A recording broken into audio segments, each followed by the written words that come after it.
வணக்கம். இன்னைக்கு நாம பார்க்க போறது வெறும் கற்களையும் செங்கற்களையும் அடுக்கி வச்ச ஒரு சாதாரண கட்டடத்தை பத்தி இல்லங்க. பல நூற்றாண்டுகளுக்கு முந்தைய ஒரு தொன்ம கதையும், இயற்கையான நீரும், உயிரை கொடுக்கிற பக்தியும் ஒன்னா சேர்ந்து எப்படி ஒரு பிரம்மாண்டமான வரலாற்று அதிசயமா நிக்குது அப்படிங்கறத விளக்கும் ஒரு சுவாரஸ்யமான விளக்கப்பதிவுக்கு உங்களை வரவேற்கிறேன். வாங்க நேரா விஷயத்துக்குள்ளே போயிடலாம். கொஞ்சம் யோசிச்சு பாருங்க, ஒரு சிலந்தியும் ஒரு பிரம்மாண்டமான யானையும் ஒரே இறைவனுக்காக சண்டையிட்டா என்ன நடக்கும்? இந்த கேள்வியை கேட்கும்போதே ரொம்ப விசித்திரமா இருக்குல்ல? ஆமாங்க, சாபம் பெற்ற அந்த ரெண்டு விலங்குகளோட அந்த பகைதான் பின்னாடி ஒரு மாபெரும் சோழ பேரரசோட கட்டடக்கலைக்கு ஒரு பெரிய அடித்தளமா அமைஞ்சது அப்படின்னா நம்ப முடிகிறதா? அந்த வியப்பான கதையை தான் நாம இன்னைக்கு கொஞ்சம் விரிவாக பார்க்க போறோம். திருவானைக்காவல் கோயிலோட அடிநாதமே இதுதாங்க. உங்களுக்கே தெரிஞ்சிருக்கும், இது ஒரு பஞ்சபூத தலம். குறிப்பா இறைவனே இங்க அப்பு, அதாவது நீர் வடிவமா இருக்காரு. இதுல என்ன பெரிய ஆச்சரியம்னா, இங்க மூலவரான ஜம்புகேஸ்வரரோட லிங்கம் தரைமட்டத்துக்கு கீழே அமைஞ்சிருக்கு. கோடை காலத்துல பக்கத்துல இருக்கிற காவிரி ஆறே வறண்டு போனாலும் சரி, இந்த சந்நிதியில மட்டும் எப்பவும் ஒரு நீர் ஊற்று கசிஞ்சுக்கிட்டே இருக்கும். இயற்கைக்கும் இறைவனுக்கும் உள்ள அந்த அமானுஷ்யமான தொடர்பு இதுதான். இந்த கதையோட தொடக்கத்துக்கு போவோம். கண்களை மூடி கொஞ்சம் கற்பனை செஞ்சு பாருங்க. பல யுகங்களுக்கு முன்னாடி இந்த இடமே வெண்ணாவல் மரங்கள் நிறைஞ்ச ஒரு அடர்ந்த காடா இருந்திருக்கு. எந்த மனுஷன் நடமாட்டமும் அங்க கிடையாது. அப்படிப்பட்ட ஒரு காட்டுக்குள்ள கடுமையான வெயில், அடைமழைன்னு எல்லாத்தையும் தாங்கிக்கிட்டு ஒரு சிவலிங்கம் எந்த கூரையும் இல்லாம திறந்த வழியில அனாதையா இருந்திருக்கு. இங்கிருந்து தான் மொத்த கதையும் ஆரம்பமாகுது. இங்கேதான் ரொம்பவே சுவாரஸ்யமான ஒரு விஷயத்த நாம கவனிக்கணும். முற்பிறவியில சாபம் வாங்கின ரெண்டு சிவகணங்கள், ஒன்னு யானையாவும் இன்னொன்று சிலந்தியாவும் பிறக்குது. யானை என்ன பண்ணுது? தினமும் காவிரியிலிருந்து துதிக்கையில தண்ணியும் பூவும் கொண்டு வந்து சிவனை வழிபடுது. ஆனா சிலந்தி என்ன பண்ணுதுன்னு தெரியுமா? அந்த லிங்கத்துக்கு மேல வெயிலோ மழையோ இல்ல காய்ந்த சருகுகளோ விழக்கூடாதுன்னு சொல்லி ஒரு வளைய பின்னி லிங்கத்தை பாதுகாக்குது. ரெண்டுமே தீவிரமான பக்தி தான். ஆனா அதை வெளிப்படுத்தின விதம் ரொம்பவே வேற. ஆனா அந்த வேற வேற பக்தி முறைகள் ஒரு துயரமான முடிவை கொண்டு வந்துச்சு. யானை அந்த இடத்துக்கு வரும்போது சிலந்தி புண்ணின வளைய பார்த்து இது என்ன அசுத்தமா இருக்குன்னு நினைச்சு அதை அழிச்சிடுது. இத பார்த்த சிலந்திக்கு கோவம் தலைக்கேறிடுச்சு. நேரா போய் யானையோட துதிக்கைக்குள்ள நுழைஞ்சிடுது. அப்புறம் என்ன? துதிக்கைக்குள்ள சிலந்தி கடிக்க தாங்க முடியாத வழியில யானை துடிச்சு போராட கடைசியில ரெண்டுமே செத்து போகுது. ஆனா இவங்களோட உண்மையான பக்தியை பார்த்து மனமிறங்கின சிவபெருமான் அந்த யானைக்கு சிவகணங்களோட தலைவனா இருக்கும்படியான ஒரு பெரிய முக்தி அளிச்சார்.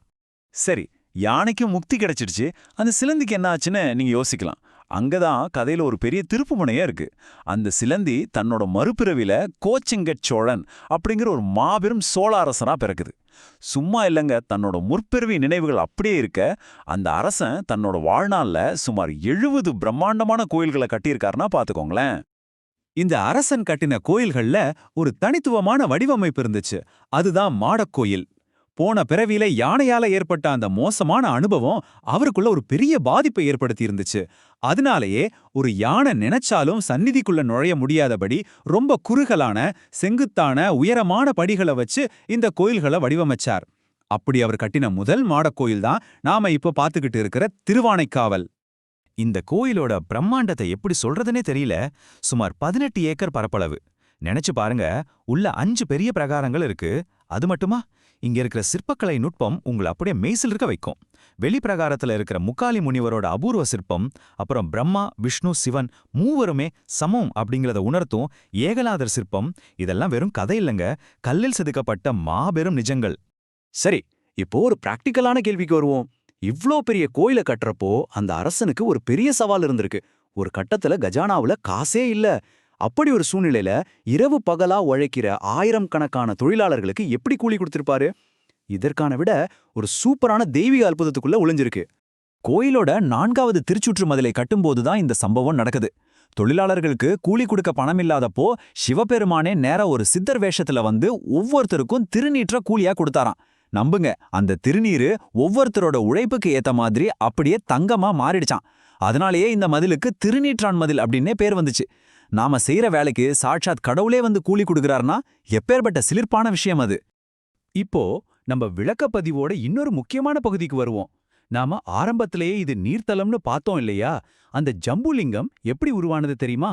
அகிலாண்டேஸ்வரி அம்பிகையே பூமிக்கு வந்து சிவனை வழிபட நினைச்சப்போ அழகாக ஓடிக்கிட்டு இருந்த காவேரியிலிருந்து கொஞ்சம் தண்ணிய கையில் எடுத்தாங்க.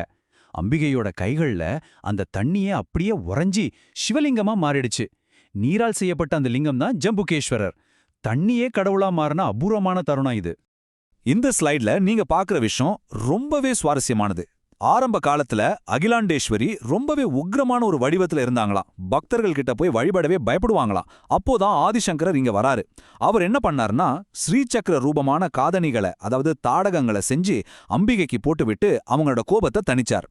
போதாக்குறைக்கு அம்பிகைக்கு முன்னாடி விநாயகரையும் பின்னாடி முருகனையும் பிரதிஷ்டை பண்ணிட்டாரு. அவ்வளவுதான், ஒரு பெரிய உக்ரம் அப்படியே சாந்தமான கருணையா மாறிடுச்சு. வரலாறு தொன்மம் எல்லாம் ஒரு பக்கம் இருக்கட்டும், இன்னைக்கு நீங்க நேர்ல போனாலும் பார்க்கக்கூடிய ஒரு மாயாஜாலத்தை பத்தி சொல்றேன்னு கேளுங்க. தினமும் உச்சிக்கால பூஜையின் போது அங்க இருக்கிற சிவாச்சாரியார் என்ன பண்ணுவார் தெரியுமா? அன்னை அகிலாண்டேஸ்வரியைப் போலவே புடவையெல்லாம் கட்டி பெண் வேடமிட்டு தலையில ஒரு கிரீடத்தை வச்சுக்கிட்டு வருவார். முன்னாடி யானை போக மேல தாளங்களோட ஊர்வலமா வந்து அப்படியே அகிலாண்டேஸ்வரியாவே மாறி சிவனுக்கு பூஜை பண்ணுவாரு. பல யுகங்களுக்கு முன்னாடி நடந்த ஒரு விஷயம் இன்றும் அப்படியே நிஜமா நடப்பதை பார்க்கறதே ஒரு அலாதியான அனுபவம் தாங்க. 156. இந்த நம்பர் சாதாரண நம்பர் இல்லங்க.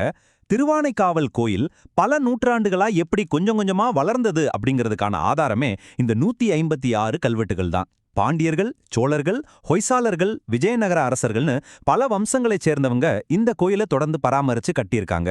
ஒரு சின்ன புராண கதை எப்படி அடுத்தடுத்த ராஜாக்களால ஒரு மாபெரும் வரலாறா மாற்றப்பட்டு பாதுகாக்கப்பட்டு வந்திருக்குங்கிறத இந்த கல்வெட்டுகள் நமக்கு ரொம்ப தெளிவா சொல்லுது. இப்போ ஒரு முக்கியமான கேள்விக்கு வருவோம். விலங்குகளோட சண்டையில உருவான ஒரு மாடக்கோயில், உழைப்புக்கு கூலியா திருநீரு தங்கமா மாறின மதில் சுவர், பெண் வேடமிட்ட ஒரு அர்ச்சகரால இன்றும் தினமும் பூஜிக்கப்படும் ஒரு லிங்கம்.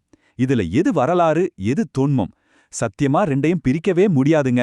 இதுதான் திருவானைக்காவலோட உண்மையான ஈர்ப்பு விசை. இந்த விளக்கப்பதிவு திருவானைக்காவல் பத்தின ஒரு புதிய பார்வையை உங்களுக்கு கொடுத்திருக்கும்னு நம்புறேன்.